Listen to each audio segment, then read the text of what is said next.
ازيكم؟ يا رب كلكم تكونوا كويسين. انا مرمر. الفيديو النهارده ان شاء الله هتكلم عن حلل السيراميك. انواع الحلل، المميزات، العيوب، اي حاجه اعرفها انا هقولها لكم النهارده. النوع ده الفيديو ده طلب مني كتير، لا كتير بجد. فانا عارفه ان في بنات كتير عايزه تجيبه، بس محيرانه خايفه كده، فانا هاجي النهارده هتكلم عنه وان شاء الله تستفادوا. هو ده الطقم اللي عندي. عايزه بس اعرفكم حاجه، ان الطقم ده انا جايباه يعني مش كامل، لا انا جايباه ده لوحده وده لوحده وده لوحده كده. هفهمكم دلوقتي وهعرفكم كل حاجه. المهم خلينا نتكلم دلوقتي ان في اول نقطه، السيراميك ده ليه كذا نوع. طبعا ليه كذا نوع. في طبعا الصيني ده تبعدي عنه خالص طبعا. بصي، اي حاجه صيني لازم تبعدي عنها. وفي نوع تركي، وفي نوع ايطالي، وفي نوع كوري. الايطالي والتركي بيكونوا شبه بعض. بيكون ده بيكون مطلي من جوه باللون الابيض. تمام، ده انت ساعتها بتعرفي ان هو ايطالي او تركي. خلاص. والكوري اللي هو الطقم بتاعي زي الطقم بتاعي، لكن الصيني يعني بيبان عليه، بتلاقيه خفيف كده، ويعني بتلاقيه خفيف جدا. يعني انه بصي لما بتيجي مثلا تمسكي الحله بتلاقيها خفيفه كده ومفيش فيها يعني تقل او كده. لا، فانتي تبعدي خالص عن النوع ده. تمام. في طبعا كذا نوع من السيراميك. يعني ايه كذا نوع؟ يعني قصدي كذا ماركه. بصوا هفهمكم. اول حاجه مثلا هنتكلم عليها هنا. شايفين في هنا ماركة مكتوبة. خلاص. هو هنا مكتوب ايه ورا؟ مكتوب ان هو صنع في كوريا، عشان ده كوري. خلاص. وفي كده هنا كلمة مكتوبة، مش عارفة هي ظاهرة عندكم ولا ايه، يا رب تكون ظاهرة. تمام. الكلمة ديت في منه نوعين، انا بصراحة مش عارفة يعني اقراها. يعني بس انا هحاول اكتبها لكم تحت. تمام، في الديسكريبشن بوكس. خلاص. في بقى يعني في 3 انواع من الحلل ديت. خلاص. في نوع اسمه BN، بيكون مكتوب كده ورا او تحت الحله BN. وفي نوع اسمه نيو فلام. خلاص. والنوع الثالث اللي هو بتاعي ده. لازم لما تيجي تشتري الحلل دي لازم تجيبيها من مكان موثوق فيه. يعني مكان انت تكوني واثقه ان هو امين وان هو بيجيب حاجته كلها نظيفه وكده، لان للاسف الحلل دي دلوقتي نزل منها صيني، ونزل منها يعني تقليد كتير. فعشان ما تتخدعيش لازم تجيبي من مكان موثوق، يعني موثوق فيه. خلاص. ممكن تجيب الطقم ده مثلا من سنتر بوينت، اللي هو في كايرو فيستيفال سيتي هناك. وفي طبعا كذا مكان في جبالة. في اماكن كتير. اللي في كارفور معرفش اذا كان يعني كويس ولا لا، بس اهم حاجه تجيبي من مكان كويس. تمام. طيب نيجي لنقطه كمان. الطقم ده فيه حاجه حلوه قوي، ان انت ممكن تجيبي يعني طقم كامل. وفي كمان ان انت ممكن تجيبي بالفرداني كده. فانا من وجهة نظري والاريح لك والاحسن لك ان انت تجيبي اللي انت محتاجاه. يعني انا لما جبت الطقم ده، انا ما جبتش طقم كامل في كرتونه واحده، لا انا كان احسن لي ان انا اشوف انا محتاجه ايه. فانا جبت حله كبيره وجبت حله صغيره وجبت حله وسط وجبت صينيه. تمام. انا كنت محتاجه الحاجات دي فجبتها. هو عامه الطقم بيكون مكون من 5 حاجات. تمام. فانا جبت 4 على حسب ما انا عايزه. لو انت عايزه 5 تمام خلاص روحي اشتري بقى الطقم اللي انت عايزاه. لكن لو انت مش محتاجه الطقم كله هاتي زي فرداني، هيبقى حلو قوي. تمام. طبعا الحلل دي في منها مقاسات، في منها 24 في منها 30 في منها 28، ففي منه مقاسات، فدي تخلي بالك قوي من النقطه ديت. تمام. انا برضو دلوقتي هنزل لكم صوره بشكل الطقم بيكون عامل ازاي، يعني الطقم الكامل. خلاص. الطقم ده مش عايز نار عالية ابدا ابدا. ليه؟ لان لو انت حطيتيه على نار عالية من تحت الوش تحت هيتحرق. بصوا افهمكم، الوش ده هيسود وهيتحرق وهيبقى صعب تنظيفه، فخلي بالك جدا من النقطة ديت. تمام. لازم اول لما تغسلي، اول لما يعني تطبخي فيها، الافضل ان انت تغسليها على طول. تمام. علشان لو في اي سواد كان تحت او حاجه فيتشال معاكي بكل سهوله، بدل لو قعدتيها شويه ممكن السواد ده يلزق ويبقى صعب يعني تنظيفها وكده. فانصحك قوي بالحكايه ديت. خلاص.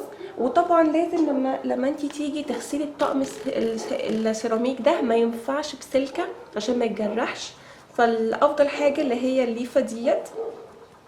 تمام. اكيد طبعا في كل بيت، فخلي بالك من النقطه دي. بعد كده برضو لو كنت هقولك انه لو انت برضو سبتيها على نار عاليه تحت هيتقشر معاكي. خلاص. يعني مره في مره هتلاقي ان القاعده اللي تحت اتقشرت، فخلي بالك قوي من النقطه دي. طبعا الحلل دي فيها مميزات وفيها عيوب. المميزات اكتر من العيوب، فهقولك دلوقتي المميزات بتاعتها ايه. اول حاجه بتوزع الحراره بشكل حلو جدا. يعني ايه بتوزع الحراره؟ يعني لو انت طبختي فيها اي حاجه بتلاقي ان الاكل بيستوي مع بعض في نفس الوقت. مش هتلاقي مثلا مكان استوى فيه ومكان لا. في حلل بتعمل كده بس السيراميك ما بتعملش كده. فظيعه فظيعه بجد.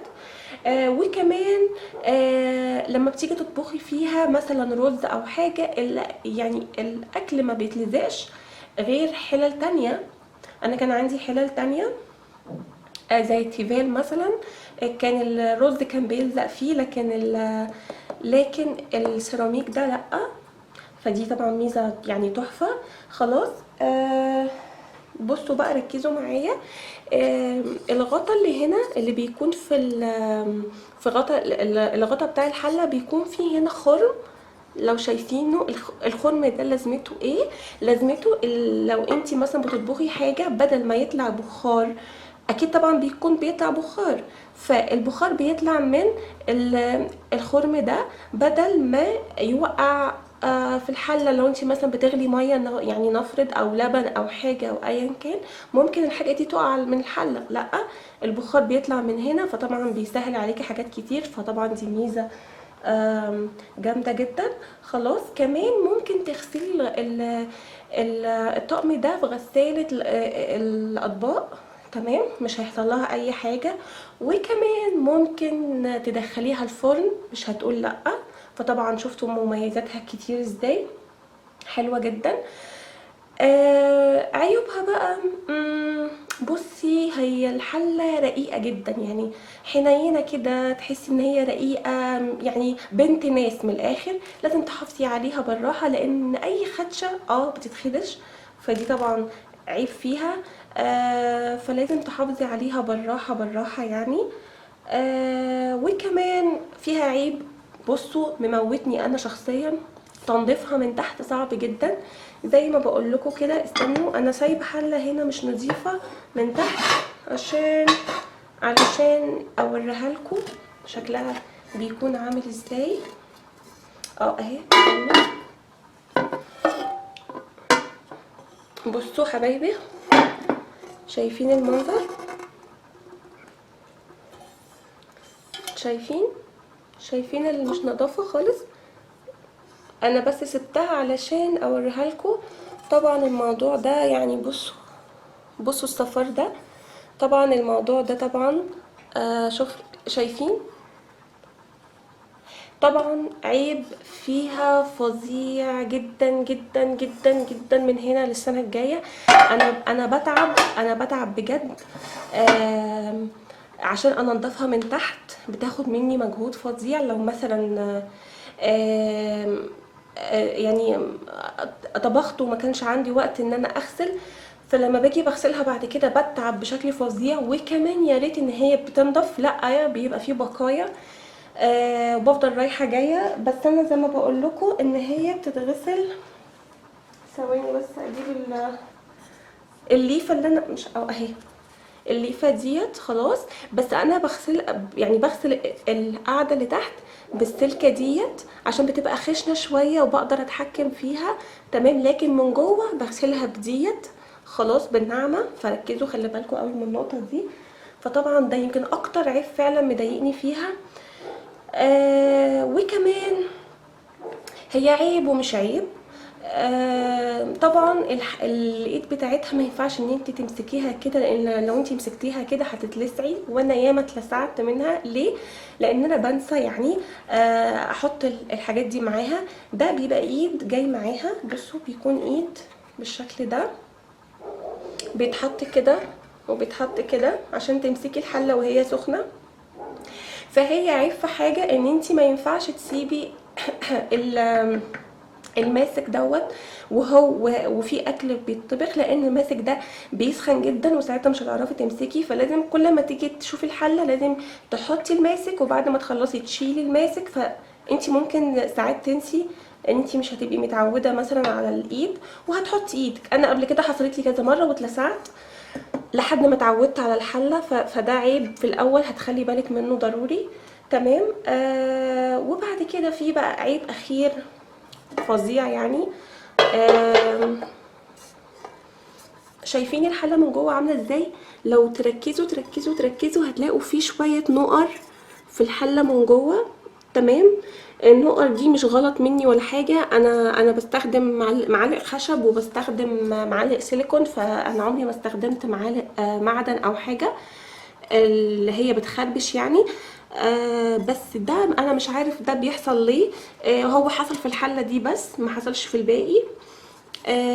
فهي دي عامله زي النقر. انا مش عارفه من ايه بالظبط، من كتر الاستخدام او ايه.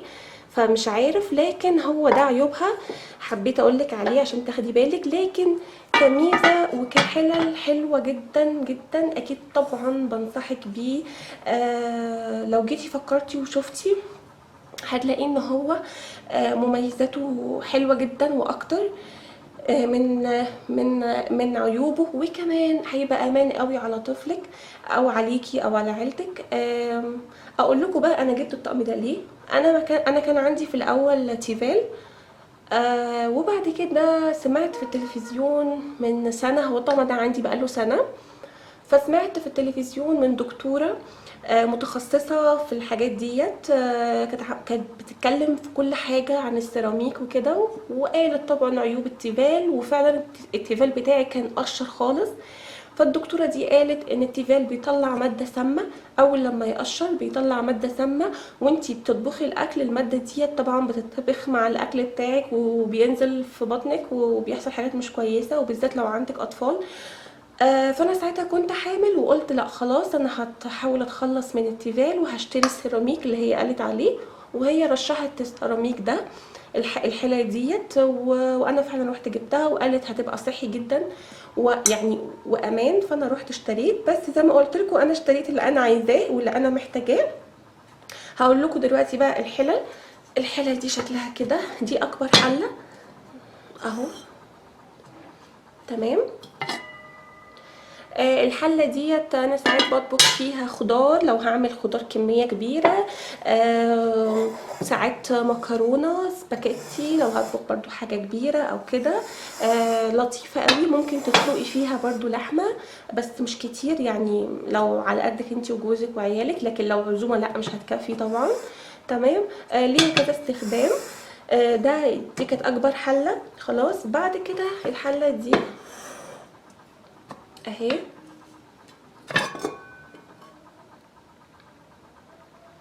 الحله ديت ممكن اطبخ فيها مثلا كباب حله، وممكن اعمل فيها مثلا لحمه لو هعمل بشاميل. ليها برضو كذا استخدام، ممكن اعمل فيها خضار لو هيبقى حبه يعني قليلين وكده، لطيفه برضو. واخر حله، الحله الكيوت الصغيره دي الحله اللي بطبخ فيها الرز، تمام، صغيره خالص بس لطيفه قوي، تمام. واخر حاجه جبتها، بصوا الصينيه ديت اللي على شكل ديت، الشكل ده بيحصل فيه ايه؟ عشان لو انت حبيتي تقلي فراخ فتاخد نفس الشكل ده، فلطيف قوي. خلاص، في عندهم صينيه تانية بس بتبقى مدوره، اللي هي هحط لكم برضو صورتها ما تقلقوش، تمام. بس هي دي الحاجات اللي انا جبتها وكنت محتاجاها جدا. زي ما قلت لكم، وطبعا ما تنسوش دي اهم حاجه، لان في ناس بتشتري الحلل ديت وما بتاخدش معاها دي، انا ما اعرفش ليه. لا، فخلي بالكم ان الحلل دي بتتباع معاها دي، بس ديت ليها سعر، يعني دول كانوا ب50 جنيه، الاتنين كانوا ب50 جنيه، تمام. فدي ليها سعر والحلل ليها سعر، تمام. عايزه اقول لك ان الطقم كامل من السيراميك ب 1500 يمكن او 1400 مش فاكره. انا كنت جايبه الطقم ده ب1300 يمكن. مش فاكره غير الحله ديت، الحله الصغيره ديت اصغر حاجه كانت ب250، هو ده اللي انا فاكره سعره. لكن الباقي مش فاكره للاسف، ايم سوري. بس الاربع قطع بتوعي كان ب1300. انصحك بيها طبعا، انصحك بيها. وزي ما قلتلك في كذا نوع، خلي بالك وابعدي خالص عن الصيني. وبس حبايبي، ويا رب تكونوا استفدتوا من الريفيو البسيط ده، وان شاء الله اشوفكم فيديو تاني. ما تنسوش اللايك والشير والسبسكرايب، وشيروا شيروا شيروا الفيديو، لان في ناس كتير بتسأل عن الموضوع ده. وبس حبايبي، وبموت فيكم، وميرسي على الحب والدعم، وان شاء الله اشوفكم في فيديو تاني، وباي باي.